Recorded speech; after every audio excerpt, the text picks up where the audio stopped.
Hey, fragrance fanatics and friends, welcome back. It's Benjamin here at the Centaur Fragrance Channel, helping you smell amazing. We're all smelly friends and fragrance enthusiasts, so thank you so much for popping by again today.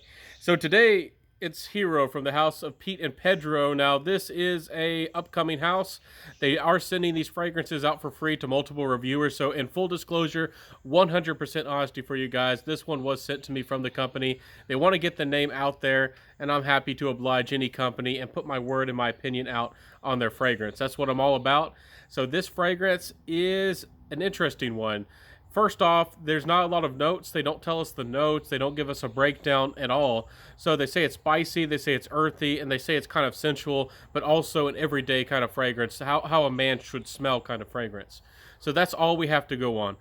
First off, on the top of this fragrance, I'll spray it again for y'all, but I do have the dry down here. This fragrance is more of a pineapple on the top. Very short-lived, not really Aventus vibes, even though there's pineapple. I really am only able to detect this more of a citrusy, almost pineapple, for about a minute. It's very short-lived, but it does linger on as a part of the composition and really brightens up the composition and makes it feel a little bit lighter and a little bit more transparent. And it honestly smells a little bit sour. If you're deep into fragrances, if you have a big collection, I am willing to say that this fragrance is going to smell more synthetic. It's not going to smell very natural, especially if you smell it up close, and you definitely put your nose to it like I just did, and you're picky about fragrances. This does not smell very natural at all. Now, is that a terrible thing? Not really, because as the fragrance dries down, it slowly becomes to smell better, and I really am able to pick up that oak moss. After the first minute or so with that fruity, lemony, almost citrus quality, it really dies down and is really engulfed, and all I really can smell for about another 2, maybe to 5 minutes is this oak moss. This oak moss smells very old-fashioned, but still a little bit on the lighter and brighter side. And I really don't like heavy oak moss in fragrances, and I don't like oak moss to be a key player in a fragrance's composition for me personally. But then the magic is in the dry down, and mostly what you get in the fragrance is the dry down with any fragrance, and that's what really matters. And I do have to say that this fragrance is not bad. But if you are against clones, if you want original fragrances, this is not your juice. And don't let anybody tell you that I am not an original. I don't have a good nose, and I'm not able. I'm not an original fragrance reviewer because I am. I can tell that this fragrance is heavily inspired by Abercrombie and Fitch's Fierce. There's no doubt about it. If you know what the smell is like, if you know that fragrance DNA, there is 100% no doubt that this fragrance has a lot of that DNA and is very reminiscent. Is it an outright clone? No. It has more citrus to it, and it feels lighter and brighter. Maybe they were intending this to be a affordable, long-lasting, they didn't care if it was synthetic or not, version where they wanted a little bit of Aventus mixed in with Abercrombie and Fitch's Fierce. And if that was their intention, that's not a bad idea, especially if you're, willing to not be very original. So not a bad smell at all. It again, if you smell it close, it's not very pleasant, but in the air, it smells like Fierce. And y'all know how that might smell dated to some of y'all, but just remember of how big of a compliment getter and how likable that fragrance was.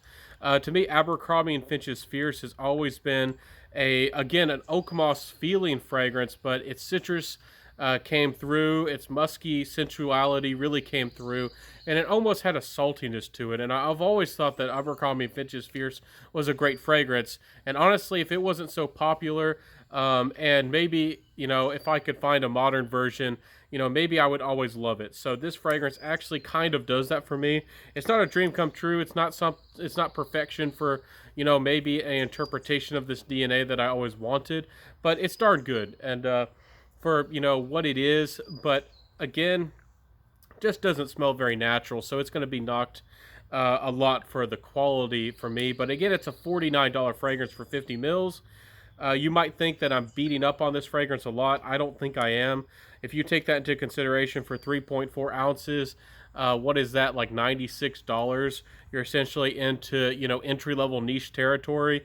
You better be giving us a pretty darn good fragrance for the price per mil for this juice.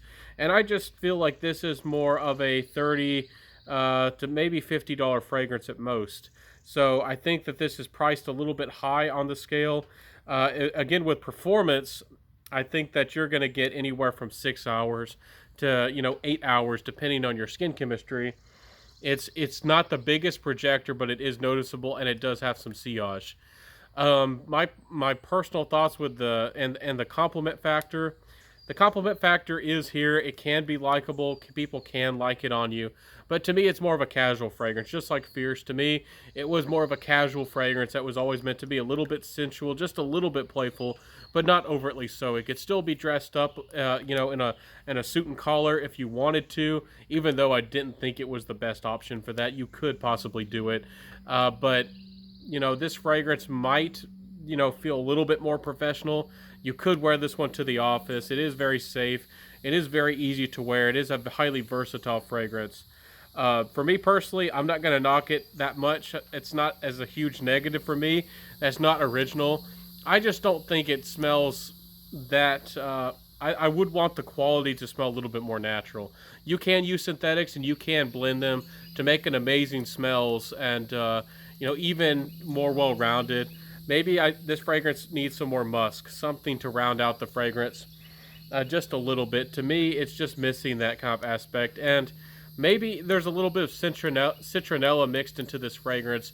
The lemon here, to me, is not a lemon and a zesty citrus kind of quality that I like with this fragrance.